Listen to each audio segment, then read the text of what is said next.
Hey guys, so today's video is going to be really interesting because recently there have been massive changes in terms of NHS recruitment, but also UK visas and how they are going to impact healthcare professionals. And if you are somebody who's planning to come to the UK or already working in the UK and are looking to switch jobs, then this video is for you, because in today's video I'll be chatting to you about exactly how this is going to impact you as a healthcare professional who's planning to work in the NHS or in the UK generally. But before we move ahead, my name is Nikita and I make videos about moving to the UK as a healthcare professional, landing interviews to get your dream jobs.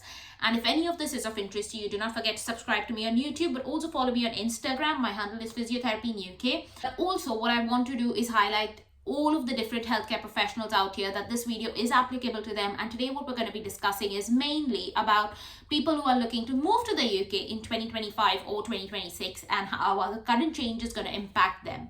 So let's get into it.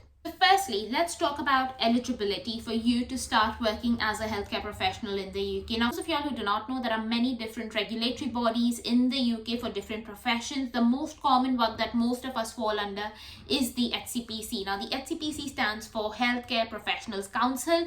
It governs 15 different professions, and again, if you want to find out whether your profession is governed under them or not, feel free to check the link in the description below, because that's where you will get more information about the HCPC.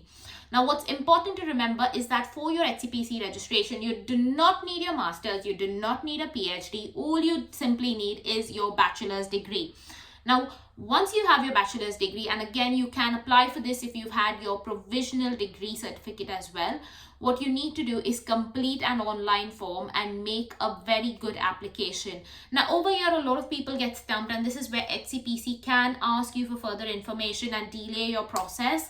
But if you submit a really strong, good application, then your chances to land HCPC registration go up really high.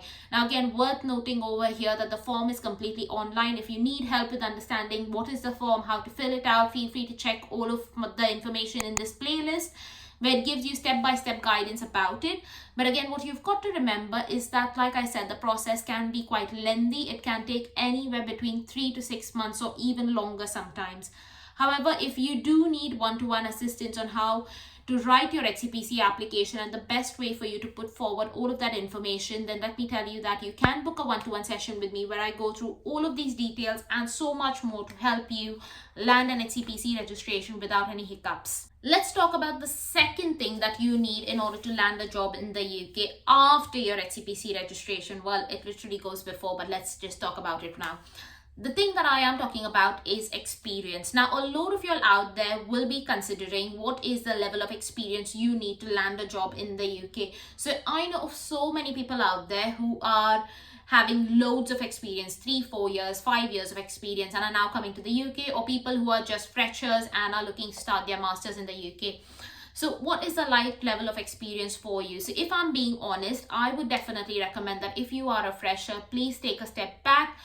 Practice in your country for 1 or 2 years before you move to the UK. The reason for this is it helps you build really good clinical skills that will help you not only get your HCPC registration without a hiccup, but will also make you more suitable candidate for jobs, because you already have a wealth of clinical experience and knowledge, especially when you don't know the systems of practice within the NHS. Now, let's talk about the next thing, which is where can you be applying to jobs. So obviously in the UK, we have 2 different types of employment. We have the private employment, and then we have the government sector, which is the NHS. Now, if I'm being honest, the NHS is one of the biggest sponsors of healthcare professionals in the UK. So if it was me applying for jobs, I personally would go for the NHS, because it definitely wins hands down in terms of recruitment and sponsorship licenses, because most of the NHS trusts are A-rated sponsors in the UK. However, just because I'm saying that there are jobs in the NHS, do not take my word for it. There has been a dramatic shift in hiring trends over the last few months that we have noticed since January onwards. One of the trends is an increased level of competition. Now, the reason for this is not that a lot of people are applying for jobs. What has gone on and happened is that there are a lot of people from countries such as India, Pakistan, Bangladesh, Philippines, Nigeria, Turkey, etc. applying for their HCPC registration. And since all of these people have now just got their HCPC registration, where there was maybe say only one person applying for a job in the past, now there are about 10 people applying for the same job. So the competition level has just skyrocketed. The second reason why we are seeing a lot of changes in recruitment recently are budget constraints in the NHS. So this is not coming as any sort of surprise, because if it is, you need to watch this video where I've explained all of this in massive detail. But there are massive budget cuts in the NHS this year, and the reason that there are these budget cuts is they are trying to focus on retaining staff who are already working in the NHS, because they feel that these are valued, trained employees who are already working but who are leaving to go to other countries such as Australia, New Zealand, or another place. Now, the reason why these staff are leaving is obviously because they feel that they are undervalued in the NHS, underpaid in the NHS, and that is why they are moving to other countries. But just because those vacancies are created by these staff moving doesn't mean that these roles are getting opened to international recruitment. The reason for that is that these roles are just not getting opened. They are trying to work with people who are already working in the NHS to upskill them, train them, and make them more competent in these roles, because what they are hoping to do is gain more well-experienced, valued staff members through this process. And again, that is one of the reasons why international recruitment has faced a bit of a decline in the last few months. Now again, with all of this negativity going on there, I just want to say that if you are still looking for clinical jobs, that is actual healthcare related jobs, then those jobs are still coming out. And again, if you want me to put out a video about live openings currently in the UK, feel free to drop live openings in the comments below and I will make a detailed video about it shortly.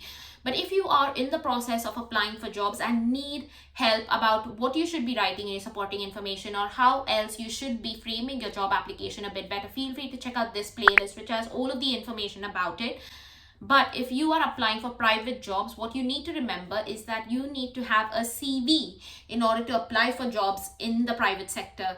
Now, in order to make your CV based on UK standards, what you need is an exact CV template that gives you exact criteria on what it is that you need to update in your CV to make it relevant to UK standards. And that is what my CV template provides you with. So feel free to check out the link for my CV template in the description below, because this is where you will get more information about what you need to update for your CV so that it becomes more lucrative to private employers in the UK. And again, remember that most private employers in the UK can offer you sponsorship. However, it is worth checking whether they do offer you a sponsorship or not.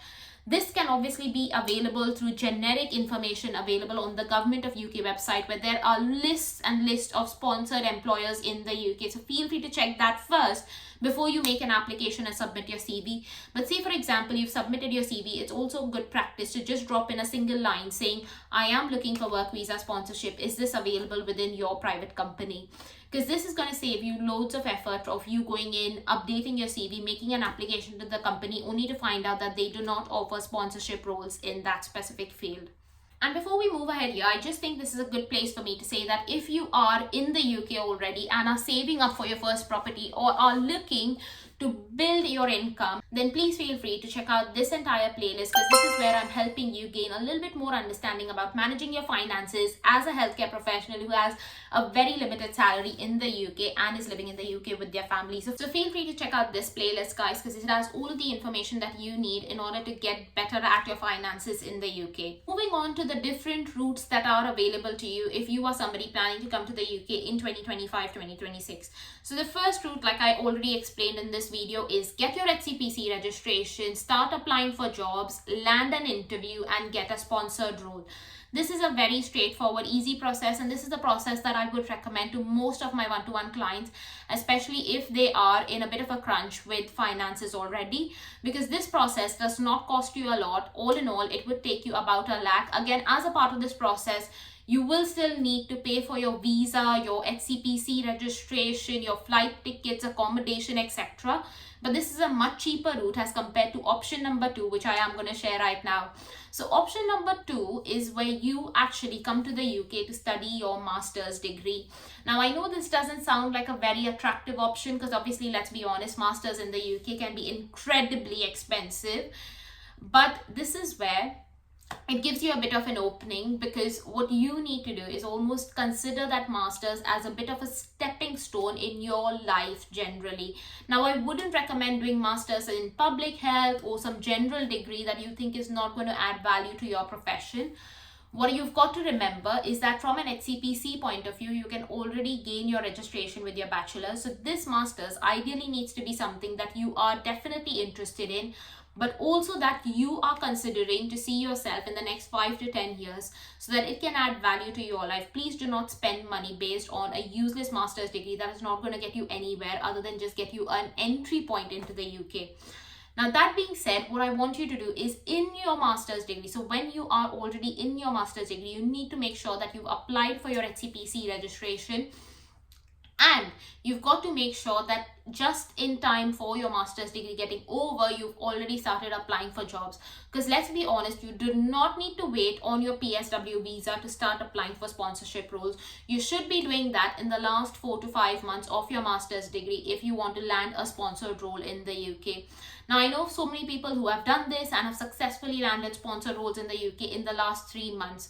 So again, for those of you all out there who are thinking extremely negative that there are no jobs out here, you've got to get a bit of a reality check. And again, I'm not somebody painting a really bright picture about jobs in the UK, because I know that there are limited roles in the UK being released right now for healthcare professionals. But this is worth knowing that if you do want to come to the UK and if you see yourself as a healthcare professional here, then you've got to make the best choices of what's being dealt to you right now. It is completely up to you. Nobody is asking you to come to the UK, but if it is something that you do want to consider and you want to move to the UK, then these are your options right now. If you do know of any other options, do let me know in the comments below. I'd be really interested to find out. There are other routes that people are taking. But that's it from today's video, guys.